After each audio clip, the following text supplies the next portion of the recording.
Hello and welcome to Dr. Crisp Elementary School here in Nashua, New Hampshire. My name is Sherry Fulton and I am the principal. This morning we are going to be welcoming the CLiF Foundation to our school, which is a literacy program for children, and all of our children this year are going to receive 10 books from second grade through fifth grade to take home for their own personal library. So we're very excited about this event, and I'd like to introduce Dan O'Hines, our librarian, who's going to tell you a little bit more about it. Good morning. As Sherry said, we're getting set up to kick off the CLiF Year of the Book here at Dr. Crisp. In addition to our students getting 10 books to take home from their personal libraries, we are very fortunate that we're going to have several visits from book authors during the year who will be meeting with our students and with our parents to talk about the importance of literacy. Our fourth graders are going to spend 3 days in a workshop with an author poet from Vermont, sharpening up their own writing skills, which we're really excited to see happen too. So it's going to be a big year here at Dr. Crisp. Today is Duncan McDougall, who's the executive director from CLiF, is going to be here bringing the first selection of books for our students. He's going to tell a story to our students and really kind of introduce them to the program and what the expectations are for the year. We've been talking about this since the first day of school, so our students are already pretty excited about this opportunity that's coming their way. Good morning, boys and girls. Good morning. It's so nice to see all of you and your smiley faces this morning.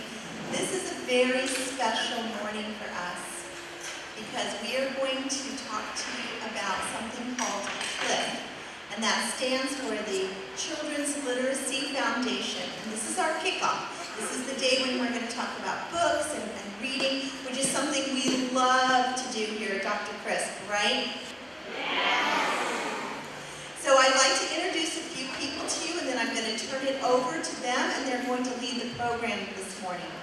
I'd like to introduce Erica Hager.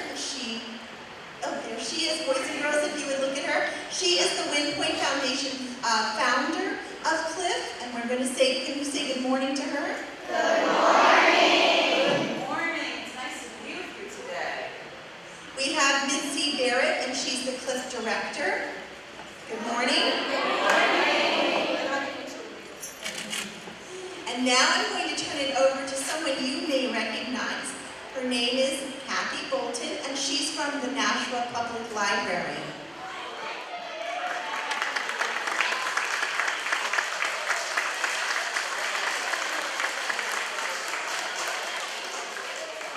Good morning. Thank you. It's so nice to be at Dr. Crisp today. I love your school. When I was a little girl, I went to school right here, and it was called the Arlington Street School.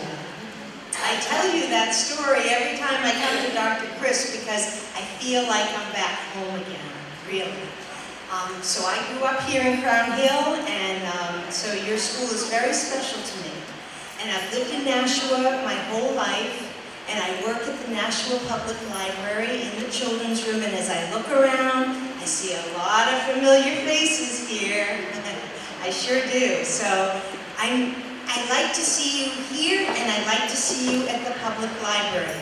Boys and girls, when you're 5 years old or older, you can get your own Nashua library card. Now, it's up to your moms and dads to decide if they want you to have a library card, but you can get one. And when you get a library card, you can check out any of the books that you want from the children's room, and it's really important that you do come to the library as often as you can, okay? So I know you're going to tell your moms and dads that you saw me today and that you would like to come to the library. I'm happy to be part of this CLiF program. We're buying books. CLiF has given the library money so that we can buy books, and those books we're going to be able to share with you, and I hope that I will be seeing you throughout this whole year when you have different events going on. So thank you for inviting me to your school. I'm happy to be here. I want to see you at the library too. Okay, everybody? Thanks again.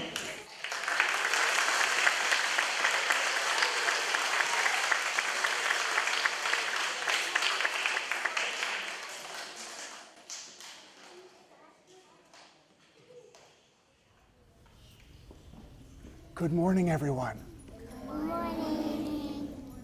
My name is Duncan, and I work with a wonderful organization called the Children's Literacy Foundation.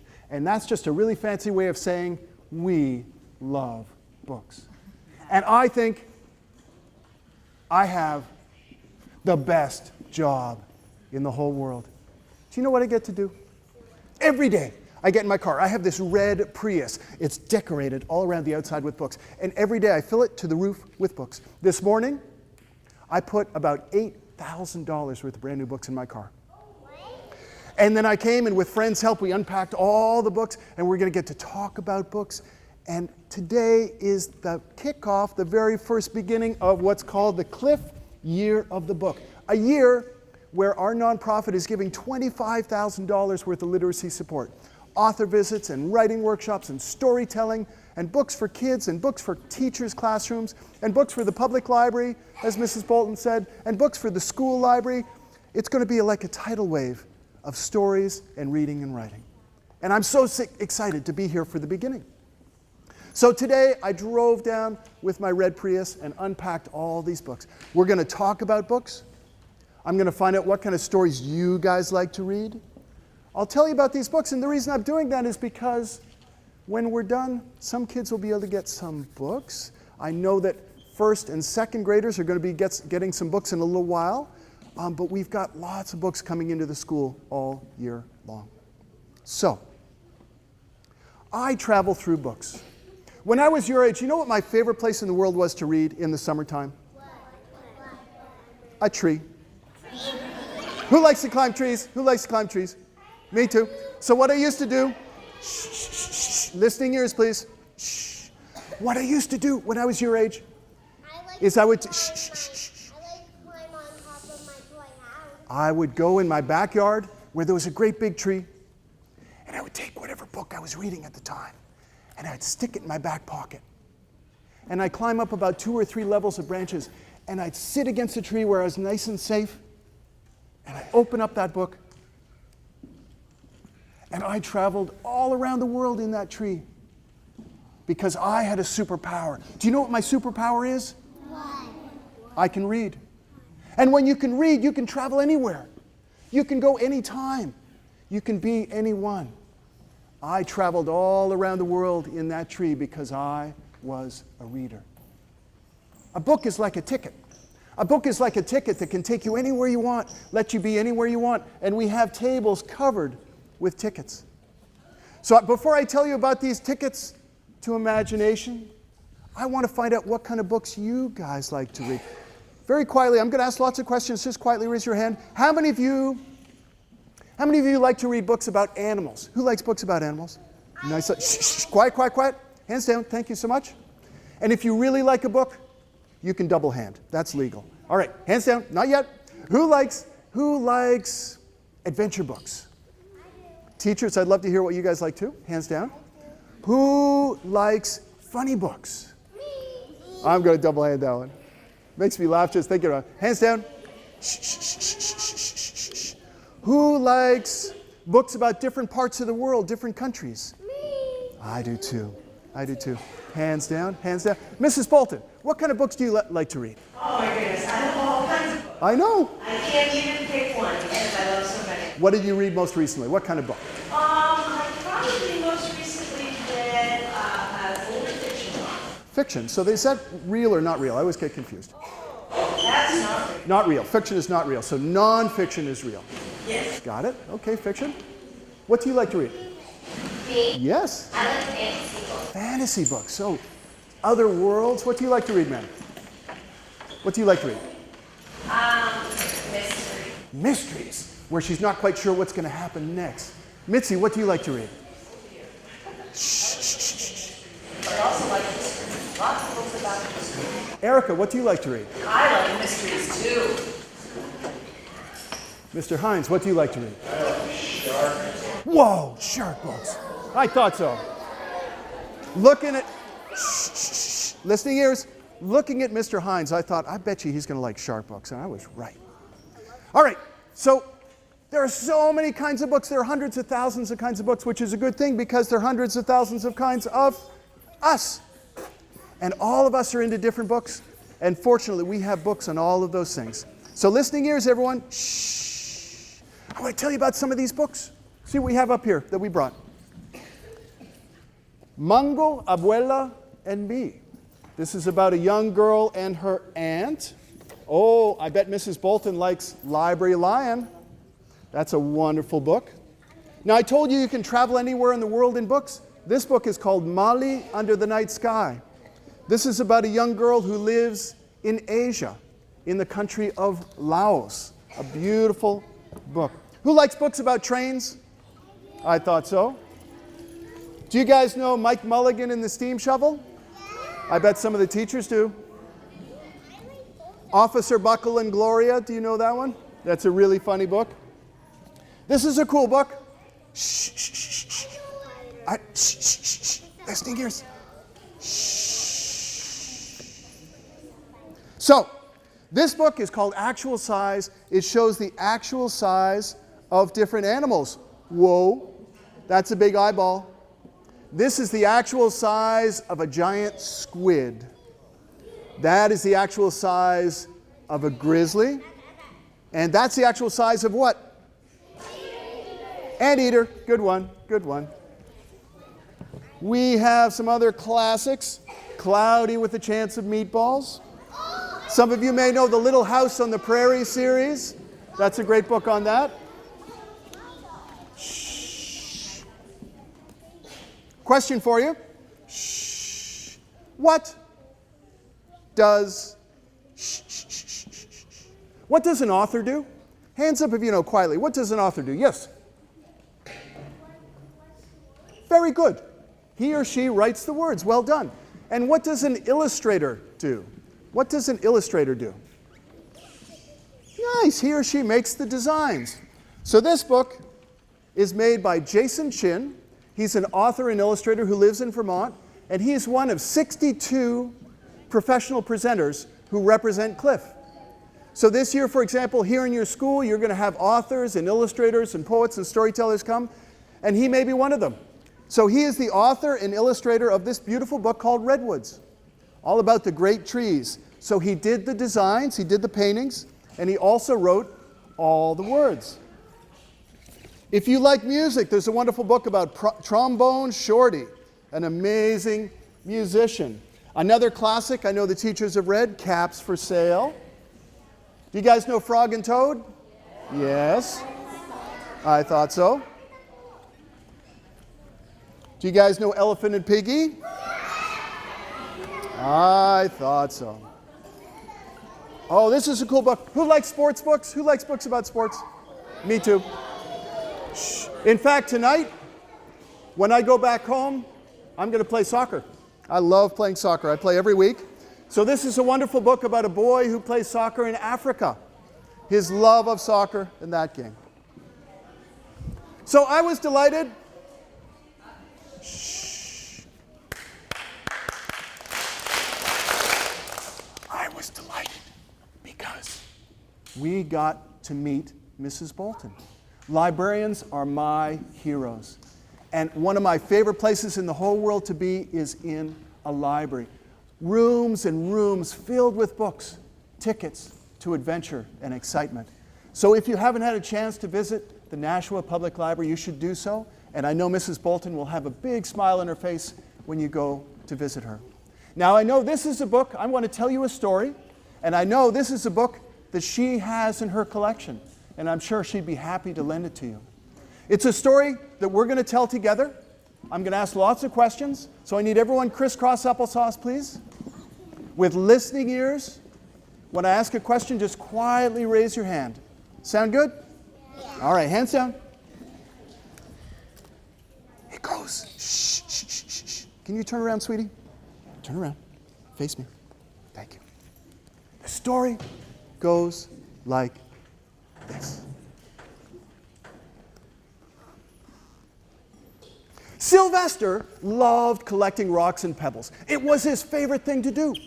And what he used to do on rainy days is he would take his collection of rocks and pebbles and he'd set them out on the table and he would sort them by color and size. And sometimes he would hold them up to the light to see if they sparkled or glowed. Well, one day Sylvester said, I want to add to my collection. Where should I go? I know, he said. I should go to the edge of the river because the river is a great place. It smooths out the pebbles. It spreads them out. It makes them nice and clean. I know I'll find some good ones there. So he went down to the river and he started looking. And he looked all around. And he found some small ones and some medium-sized ones. And all of a sudden, he spotted the most beautiful pebble he had ever seen. It was round. It was red, and when he held it up to the light, it glowed. Wow, I'm going to add that to my collection. And so he did. He continued looking around for more rocks and pebbles, and when he did, it started to rain. And it was a cold rain. And Sylvester said to himself, ooh, I wish it would stop raining. When gazoo! What happened? What happened? It stopped raining. All the rain that was coming out of the sky disappeared. All the rain that was in puddles on the ground disappeared. All the rain that was in his fur making him cold. Wait a second, he said. I wonder if I've got a magic pebble. How could I find out? Oh, I know. I wish it would start raining again. So, what happened? Oh, I wish it would stop. What happened? It stopped. Wait, I've got a magic pebble. I've got a magic pebble. He was so excited. His brain was full of all the things he could get with a magic pebble. Shh. All the toys he could get. All the books he could get. All the things he could get for his mom and dad. Mom and Dad, I got to go tell Mom and Dad. So he started going across the field where his mom and dad lived, and what did he see on the other side of the field? A lion. And what did the lion say? So you know what the lion said? Roar! And Sylvester was so surprised. All the ideas that was in his head, they disappeared like the rain. Now, if you had a magic pebble that would grant you any wish in the whole world, and you saw a hungry lion coming at you, hands up, what would you wish for? Think about it. Have a wish in your head. Shh, I can't hear it because someone's talking. Shh. Think about it. What would you wish for? Shh. Lion disappeared? He disappeared just like that. That would work. What would you wish for? I would wish for the lion to come back. To come back. What would you wish for? What would you wish? Make him disappear? Well done. He would disappear just like that. What would you wish for? The lion to come back. And last one, what would you wish for?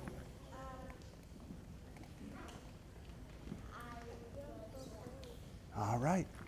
Well, Sylvester wasn't as fast thinking as all of you. And he said the first thing that came into his mind, he said, I wish I were a rock. So, what happened? He turned into a rock. Now, as you guys know, for a magic pebble to work, you have to be holding it, right? Everybody knows that. Yeah. Can you hold a magic pebble when you're a rock? Yeah. No. So the pebble fell down, bloop, bloop. And the hungry lion came sniffing. He couldn't find Sylvester anywhere, so the lion went away. And there sat Sylvester as a rock. And soon day turned to night, and the sweep of stars was gorgeous that evening. And one thing Sylvester loved to do in the summer, I don't know if you guys do this, he used to love to lie down in the grass and look up at the great sweep of stars. Do you guys ever do that? Yeah. Can you do that when you're a rock? Not so much. Now, Sylvester's parents were so worried because their son had disappeared. They asked all around, have you seen Sylvester? No. Have you seen Sylvester? Mr. Hines, have you seen Sylvester? Nobody had seen Sylvester. In fact, they went and they got all the dogs in the neighborhood to help. Shh, hands up. Why did they get all the dogs in the neighborhood to help? Yes. Yes? Shh, shh, shh. What are dogs good at? Sniffing. Yes, they sniffed everywhere. They couldn't find Sylvester either. Well, soon, summer turned to... And one thing Sylvester loved to do, I don't know if you guys do this, he used to love to rake these big piles of fall leaves. And then he would go and jump in those leaves. Do you guys ever do that? Yeah. Can you do that when you're a rock? No. And then fall turned to... And who's that on top of Sylvester? What does the wolf sound like?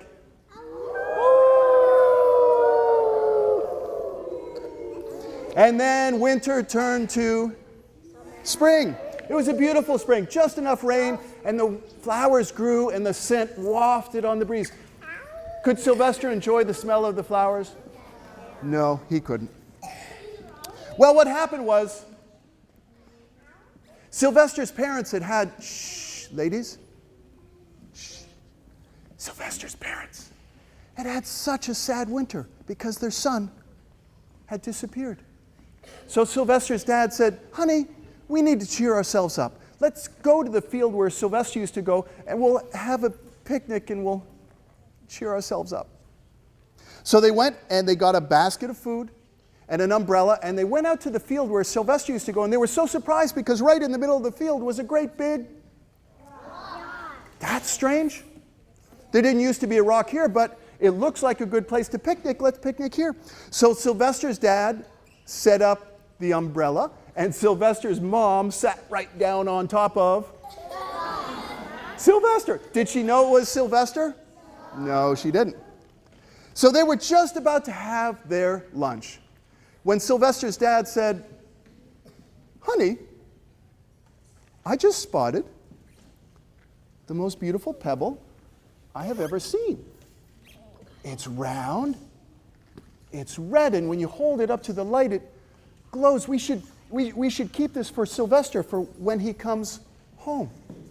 So he took the pebble and he put it on top of the rock. Why is it important that he put the pebble on top of the rock? Why is it important? Why is it important? So it doesn't fall off, that's true. Why is it important?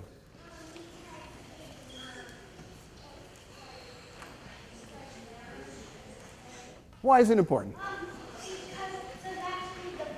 He's touching it.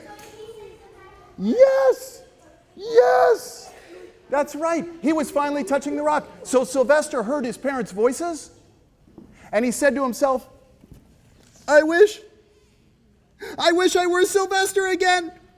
And guys, what happened? He turned into Sylvester. And all the food and drink that was on his back fell on the ground. Do you think his parents minded that their lunch fell on the ground? No! They found their son. They were so excited. And he wanted to explain. He said, I wanted to come home, but there was this pebble, and there was a lion, and they said, it's okay, it's okay. Don't worry, let's pick up all our food. Let's go home. So they went home, and the first thing they did when they got home is they took that magic pebble and they put it in a box, and they hid it away because it was too powerful.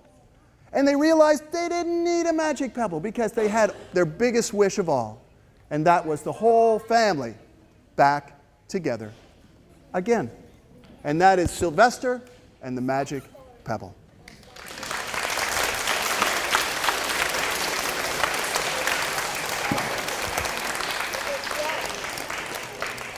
Thank you so much for helping me tell that story. That's the best way to tell a story,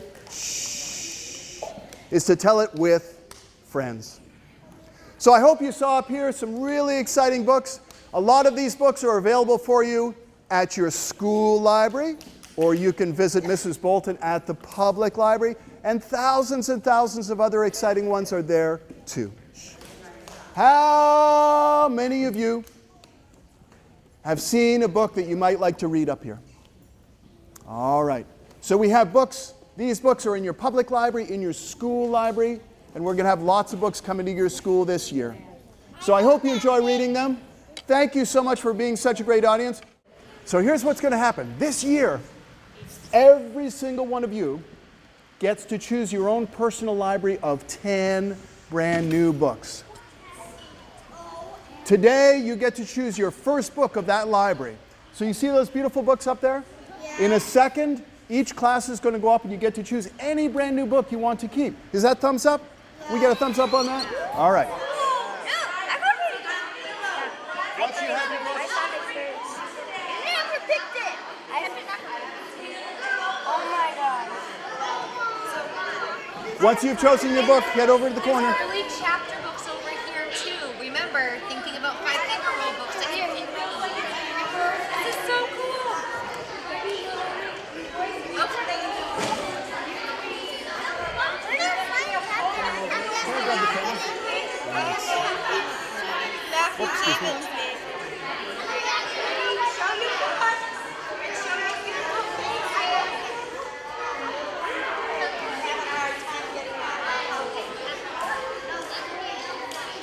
Oh, that didn't come out very good. Why are they coming out so funny? Hey, All right, once you have your Show books, your Miss books. Belanger, where would you like them? Oh, Sure, line up like you would for Jim on the black line, please. Walking. Oh, great pick, Matthew. You're going for black corduroy. all right. Come line up like you would for Jim. Once you've okay? chosen your book, head over with your classmates. Awesome. Right over there. If you got your book, why don't you head right over there with your classmates? Alexander. Yeah, the second I saw it, I thought that would be a great book for him. And it won an award. It won awards. It's one of the best books in the whole country. And you just spotted it like that. Nicely done. It's going to take us 20 minutes to restock, and these kids have choose too, so. Once they've chosen.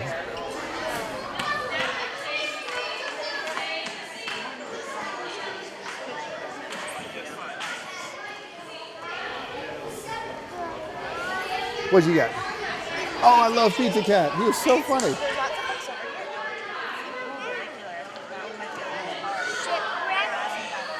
Wait. I think I saw this picture in art class. did you just read it again, right? I got a whole bunch of them because I got them at favorites yesterday. Oh, nice. Lucky. What'd you get? Mercy Watson? Good. That's a I great actually book. saw you at the library because I actually have a card. Okay, so I'll see you there, I do right? too. Good. All right. I want to make a rich class for like the 3D printer. I want to get Thanks, son. I'll see you at the library. Great. My name is Duncan, and I work with a wonderful nonprofit called the Children's Literacy Foundation. And I have an awesome job.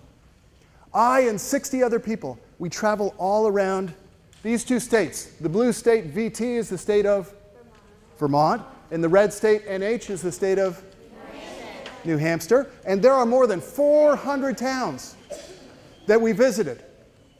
We have been to more than 400 towns in the last 20 years. We've seen more than 200,000 kids. We've given away more than $5 million worth of brand new books. That's a lot of books. So we're here today to talk about something that we love so much, and that's books and stories and reading and writing. I've been to all of these towns. I travel all over New Hampshire and Vermont in this really cool red Prius, but sometimes, shh, in the back please, shh. Sometimes I get to travel even further. Do you guys know where I was 8 days ago? 8 days ago I was in Japan.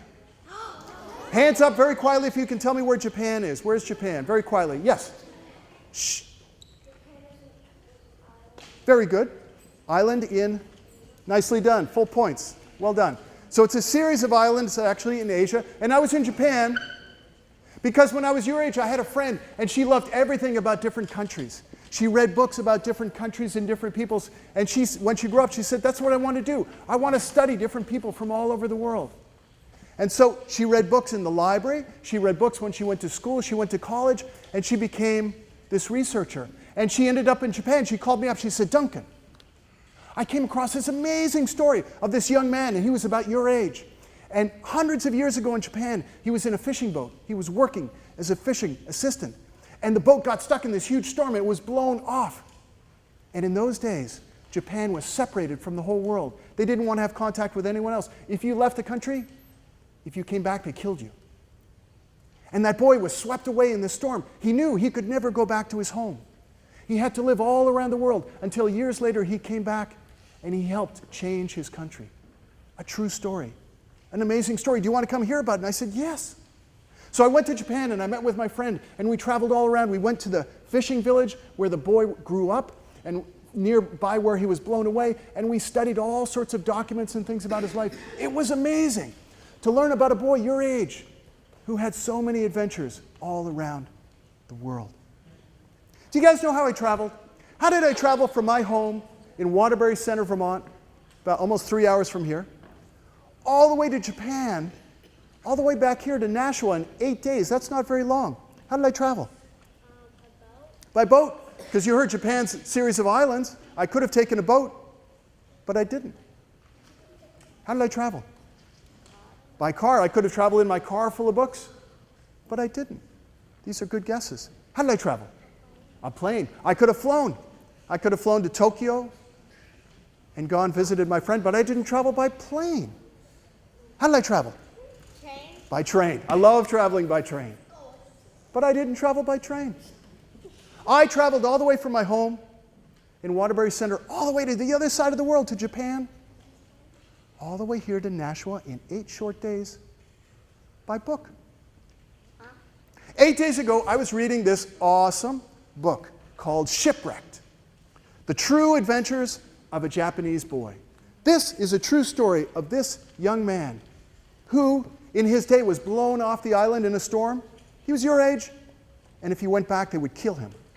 So he had no choice. He had to wander off into the world. He didn't know anything about the world. His country was separated. He had so many adventures all around the world. And when he came back, he changed his country. What an amazing story. Who likes to read in bed at night? Hands up, you like to read in bed at night. Me too. So I love reading in bed at night. And 8 days ago, I was reading this book. My wife and my son had gone to sleep. My dog sleeps all the time, so I didn't have to worry about that. So I was reading in bed. And this book was so amazing. It had all the pictures. He ended up whaling for a while. He ended up coming to the United States. He ended up doing all sorts of things. And I fell into this book. I forgot who I was for a while. I thought I was that young man trying to make my way around the world. Has that ever happened to you where you're reading a book or someone's reading you a book and it's so compelling, it's so exciting that even for a little while you forget who you are and you think you're in the book? Hands up if that's ever happened to you. That is the sign of an awesome book. Doesn't happen every time. I love reading, in case you hadn't guessed. I love reading in books. Every time I read a book, do I love that book? No. There's some books I read, I'm like, yeah, I don't like that book. Does that mean all books are boring? No. It just means that book didn't grab me on that day. Sometimes I'll read a book, I'm like, yeah, doesn't do it for me. And a few years later, I'll pick up the book. I'm like, what an awesome book. So you may have come across some books that didn't grab you. Keep looking. Keep sampling. Because there's some books out there that are going to knock your socks off. This one I just love, because I love stories about different parts of the world. I've traveled a little bit, and I love reading about different parts of the world. So I want to talk about all these books because this is the first event for the CLiF Year of the Book. It's a very exciting thing. This year, our nonprofit is giving your school $25,000 worth of support. You're going to have authors come to visit and tell you about how they wrote their books. Illustrators, storytellers, poets maybe graphic novelists. Your classrooms are going to get new books. Your school library is going to get new books. Your public library is going to get new books. There are going to be mini grants for the teachers. It's going to be an amazing year. And you guys, over the course of this year, get to choose how many? 10 brand new books to keep. Your own personal library. Does that sound pretty good? Yeah? I think so. So today you get to choose your first book from that collection. Any book up here you see we're going to talk about, you get to keep it for free. Does that sound good? Yes. All right. So before I talk about these books, I want to find out what kind of books you guys like to read. How many of you like to read sports books? Who likes books about sports? Hands down. Who likes adventure books? All right, hands down. Who likes fantasy books, magical books? All right, more. And you can go like this. You can single hand. If you really like it, feel free to double hand. Who likes scary books? Hands down. You may have noticed I reverse double hand that. Do you know what happens to me every time I read a scary book? I get scared. I don't want to get scared, so I don't read scary books. So this is great to be in a room full of readers. Hands down. Shh. What other kinds of books do you like to read we haven't mentioned? Because there's thousands of books. Tell me a kind of book you like to read. Comic books, absolutely. What do you like? Informational books, you get to learn stuff. Historical, yes. Historical fiction, what does that mean? It's historical, so it's set in the past, and is it real or not real? It's not real. Yeah, it's fiction. Yes, sweetie. You had your hand up in the pink? Yeah. Yes. Mysteries, nicely done. Yes, way in the back. Sci-fi, science fiction. Mr. Hines, what do you like? I like books about Dancers, me too, me too. Miss Bolton, what do you like? Oh, I like all kinds of books, but I really like cookbooks. Cookbooks. Sir, what do you like? Music books? Mystery books. Mystery books. Mystery books. Let's see, let's see. Erica, what do you like? I like to read mystery books too. Mystery books. Huh, I'm wondering about you guys. What do you like? My favorite is historical fiction. What's that mean? That's a mouthful. So historical fiction is based on history, but it's a fiction. Ah, so it takes place in the past, but it's made up. What do you like, sir?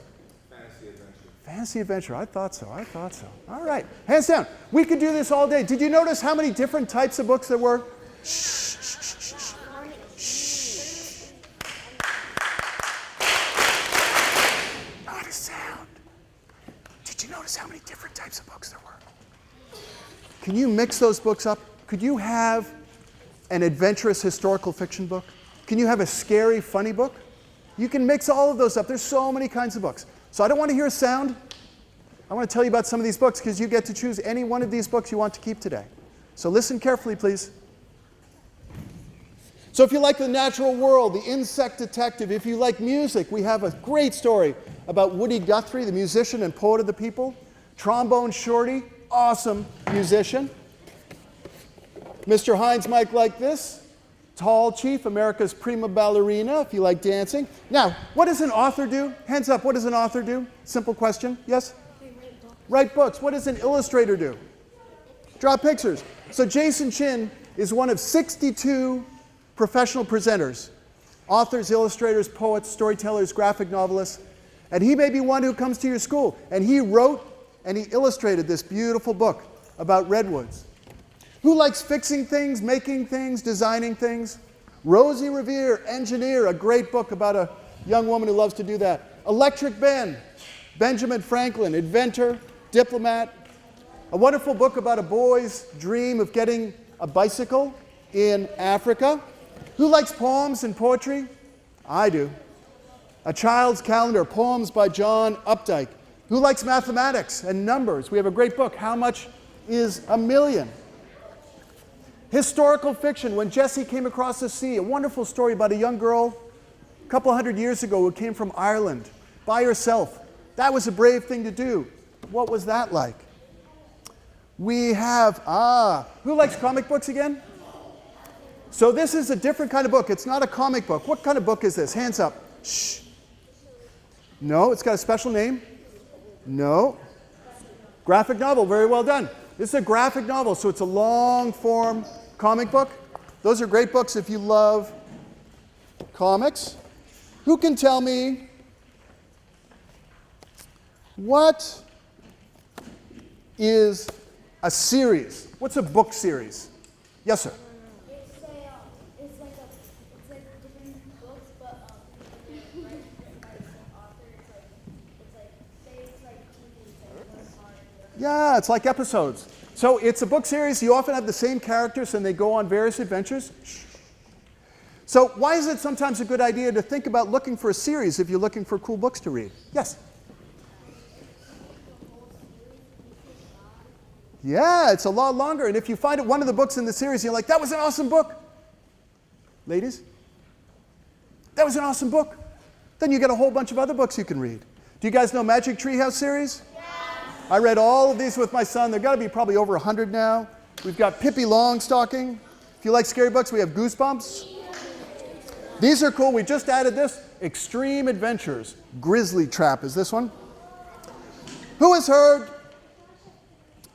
of the Choose Your Own Adventure books? Anyone? Erica, how do these work? Oh my goodness, you read a chapter, Yeah? and it's an adventure. Yeah, it's like a Sometimes cliffhanger. a mystery. Whoa. It gets really, really riveting, really Yeah. exciting. Yes. And then at the end, you have to make a choice. So you are the character, and you have to choose to do this or that next in the adventure. So if I read the book and you read the book, we might have a different See, story? but a totally different adventure. Do all of them end well? No. So you could choose to go down a different path and then you could get like smushed in a landslide? Oh yeah, or stuck in a tunnel or a Whoa, that sounds cool. So if you haven't read these, Choose Your Own Adventure sound awesome. We have great stories about inspiring people. I am Malala. Anyone heard of James and the Giant Peach? Roald Dahl, love him. We've got the I Survived series. Have you guys read Wonder yet? Oh, love that book. Who has read any Gary Paulson? Anyone know Gary Paulson? Adventure stories. Anyone heard of the book Hatchet? Oh, great book. So Brian's Winter is one in that series too. So, I want to tell you guys a story. I'm going to tell you a story that does at least two things that I love about books. Can you guys scoot back for me, please, and stay quiet? Number one, this book lets us travel in time. We're going back about 150 years. Number two, we're traveling in space. We're going what's called across the pond. We're going to France. It's one of my favorite stories, a little adventurous, a little scary. I hope you like it. It goes like this. Shh. 100 years ago in Paris, about 150 years ago actually, there was a young girl called Mirette. She was about your age. In those days, a lot of kids wanted to go to school, but they couldn't. They had to work. They had to support their family. She worked hard. She scrubbed floors in an inn, like a little hotel. She washed the linen.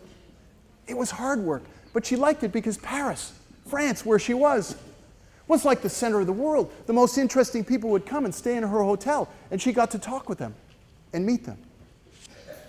Well, one day, a mysterious man in a long black coat and a tall hat came and he knocked on the door.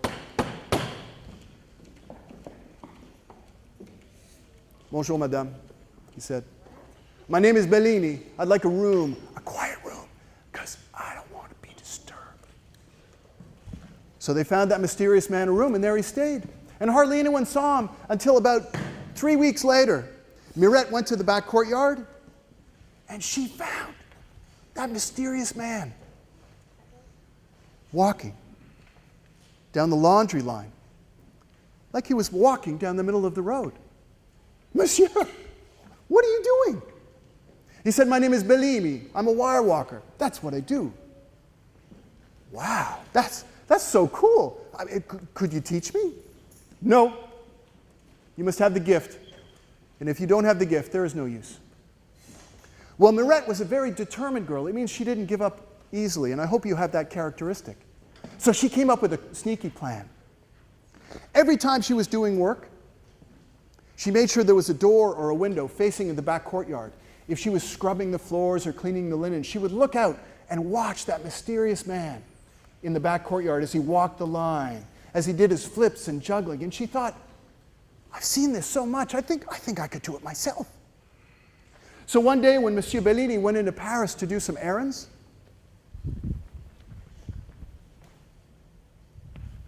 she made sure no one was around. And that young girl, your age, she said, this is easy. I've seen this a bunch of times. It can't be that hard. I mean, oh yeah. So he put his feet like this and his hands like, whoa. She fell. She fell a lot. She almost really hurt her arm, but she kept at it. She was determined. And in secret, she practiced again and again until after a while, she got pretty good. So when she was ready, she said, Monsieur Bellini, when he came back one day, you stay there. I want to show you something. Watch this. And that young girl, she started walking down that laundry line like she was walking down the middle of the road. You do have the gift, he said. I will teach you. And that's what he did. For months to come, whenever he was done with his work and she was done with hers, they met in the back courtyard, and he taught her all the tricks he knew, the tricks, the flips and the juggling, and she got really, really good. Well, things changed unexpectedly, as they often do in life, and what happened in this case was this gentleman right here came and became a guest at the inn. One thing I haven't told you yet is that every evening at that inn, all of the guests had dinner together. They sat around a big round table and they ate. Monsieur Bellini never said a word. He was always the first to leave. And as he left that night, that guest's jaw dropped. And he said to all the other guests, "Do you know who that is?" They said, "Sure, that's Monsieur Bellini. He's, nice, he's quiet." "That's not Monsieur Bellini," he said. "It's not. Who is it?" "Staying in this very inn. Staying in this inn. That man is the great Bellini. He's the greatest wire walker in the history of the world. Have you never heard of him?" No, we'd never heard of him. What did he do? What did he do? He ran a wire across the great Niagara Falls. Is Niagara Falls just a little puny falls? No, it's this thundering cataract that comes crashing down. When the water struck the bottom, those ragged rocks, the water rose up in steam. He was buffeted by the winds. He got about halfway across, barely holding on. He stopped, and he cooked an omelet. He did. He ran a wire across the great bullfighting ring in Barcelona, Spain. You may have been there. He ran a full-size functioning cannon, and he fired that cannon. He's amazing. You never heard of him? No, people said, we didn't know. Well, Mirette ran into his room. She said, "Is it true? Are you the great Bellini?" And he said, "I used to be." "Used to be? What do you mean used to be?" He said, "I used to be, but I got scared. And once you get scared, you can never walk the great wire again." Well, Mirette was so sad for her friend. She was crying, and he was so sad because he had let his young friend down. And that night, he paced in his room up and down, trying to decide what to do. And he made a decision. What he decided, he found this man staying at the inn, an agent, someone who organizes big events. He said, "Come, I want you to tell all of Paris, all of France, all of Europe that in 5 nights, the great Bellini shall return. I'm going to run a wire across the great square in Paris, something no one has ever had the courage to attempt, and in 5 nights I shall strive to walk that wire." And sure enough, 5 nights later, on a beautiful starlit night, as you can see, he ran his strongest wire across. And the people came, thousands upon thousands, like the sea at high tide. They filled that square, 20, 30,000 people, shoulder to shoulder. And at 8 o'clock sharp, the announcer said, "Mesdames et messieurs," ladies and gentlemen, I present to you the great Bellini. He was so high, he was like a bird up in the sky. You almost needed a pair of binoculars to see him. And if you had a pair of binoculars, you could see that brave man come to the edge of the precipice, take a deep breath, and started walking across that wire. He went out about 10, 30, 40 paces, and then he stopped. And if you had a pair of binoculars, you could see that his legs were starting to shake. And he couldn't go forward.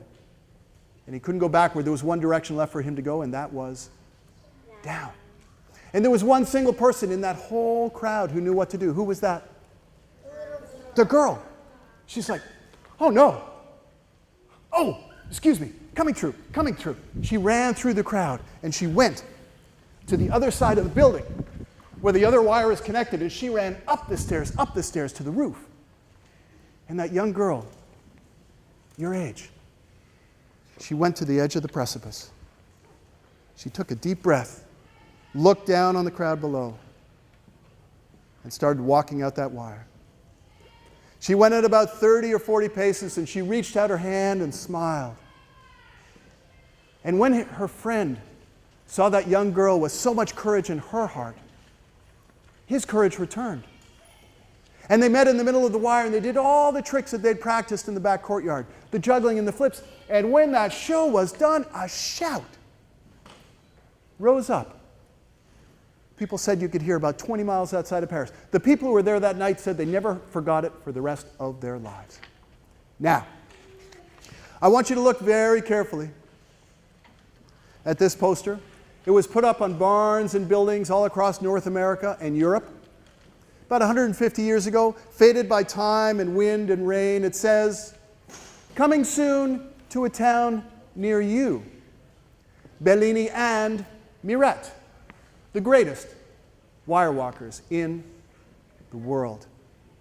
And that's the end of that story.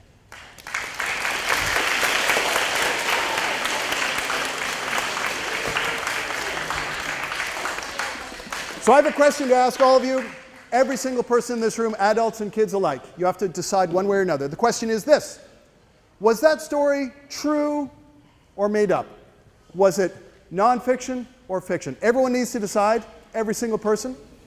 Hands up if you think that story was nonfiction, was true. Hands up. Hands down. Hands up if you think that story was fiction, was made up. All right, we have some brave souls. Good. Hands down. I am very happy to report that all of you are correct. The woman who wrote that story, a fantastic writer, she wrote about a famous French wire walker. His name was Blondin. Blondin did the things described in that book. He was an amazing guy. But as she was writing that story, she got stuck. Hands up if you ever get stuck when you're writing. I'm going to double hand that. I write all the time for my work. I get stuck. And by the way, you probably knew this. We have some of the greatest writers on the planet represented up here. Every single one of them gets stuck every time they write. That's just part of writing. So if you get stuck, you are in excellent company. Just keep at it. Try something new, mess around with it, make some revisions. When she got stuck, she said, "I know what I'll do. I'll add a new character." So she made up the character of the girl, Mirette.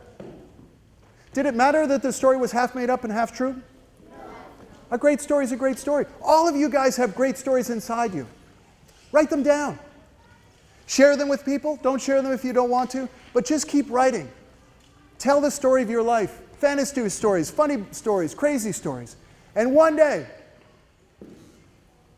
I'll have the honor of giving away some books that some of you guys have written. Because some of you guys will end up writing books just as great as these. That will be a really cool day. So we're almost done here. Before we're done, I want to thank some very, very important people. First of all, I want to introduce briefly Mrs. Bolton, who is the Children's Librarian of the National Public Library. Let's give her a big round of applause.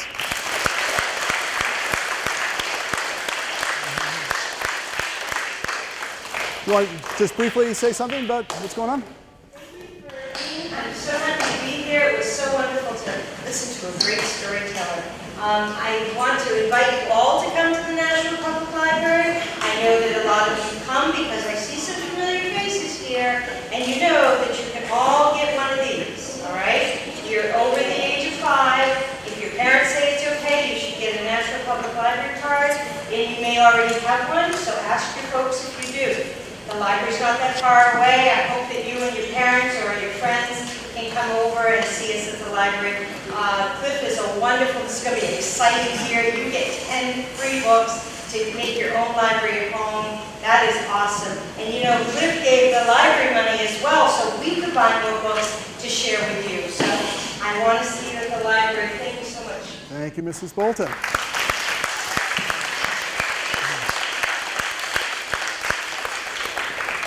And so many cool things are going to be happening here at the school that we actually have a coordinator and also an advisory team to help make it all happen. Mr. Hines has been coordinating this, and are there any other team members here? Let's give them all a big round of applause.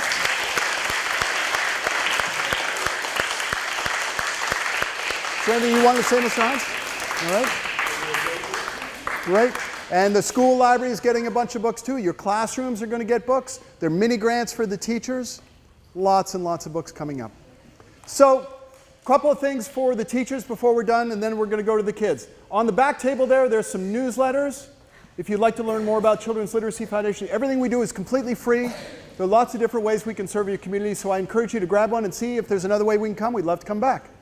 Secondly, there's a sign-up sheet. We have a really cool electronic newsletter for educators. It has lots of ideas every month on inspiring young kids to read and write, literacy, grant opportunities, stories from around New Hampshire and Vermont, around the country. We don't do anything else except send you that once a month. If you're interested, just give us your email. We'll stay in touch that way. And also, if there are any kids not here today, you guys are welcome, once these kids have chosen, to choose books for those kids. We want to make sure all the kids get at least 10 books this year. Sound good? All right. So, for you guys, a couple of quick things before we start choosing. One is, as you can see from the books I put up here, we have so many different kinds of books. So let's say I really wanted to read Rosie Revere Engineer, awesome book, and my friend here really wanted to read the same book. How could we quietly, peacefully figure that out? Yes? You could just share the book. Very good, you could share the book. Like if I read this book, does it explode at the end? No, if you treat a book nicely, every single one of us could read the same book. So one of you could read the book and say, when I'm done, I'll lend it to you and we'll swap. What else could you do? You could read it together, which is an awesome way of doing it. What else? You could read the book first and then you sit it. Yes. Last one? We have it in our library, so when you're reading it, Very good. Yeah, chances are most of these books Mr. Hines has in library or Mrs. Bolton has in her library. Do you guys know rock, paper, scissors also? Yeah. So if you want to do that too, I wish the diplomats of the world would use more rock, paper, scissors. The world would be a lot better place. So anyways, if you come up here, stop rock, paper, scissors for a sec. If you come up here, I don't want to hear any grumbling. Every single one of these books has been certified awesome. Very complicated process. I don't have time to go into it. So any of these books are great. You can't go wrong. So there may be a book you saw. If you don't get it this time, you guys get 10 books. It's probably going to come back at the next book selection. All right? So I'm going to ask everyone to scoot back about 10 reverse scoots, please.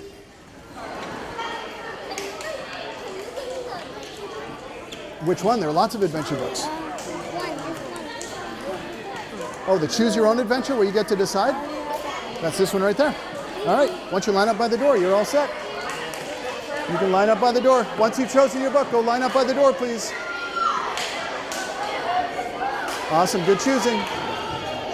Once you've chosen your book, head towards the door, please. Yeah, nice choice. Head towards the door.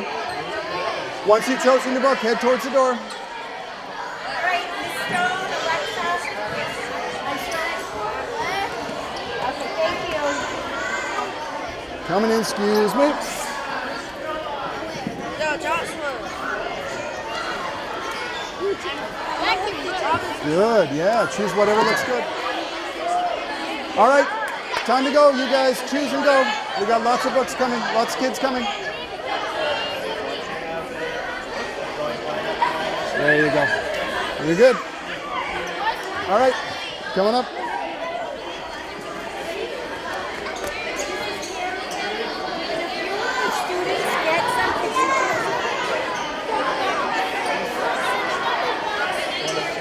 Excuse me. Poetry books. Right here. There you go. I love that book. So once you have the book, head towards the door. Might be over here. Check on these tables. But if it's gone, it'll probably come next time. Once you've chosen your books, head towards the door, please. Once you've chosen your book, head towards the door.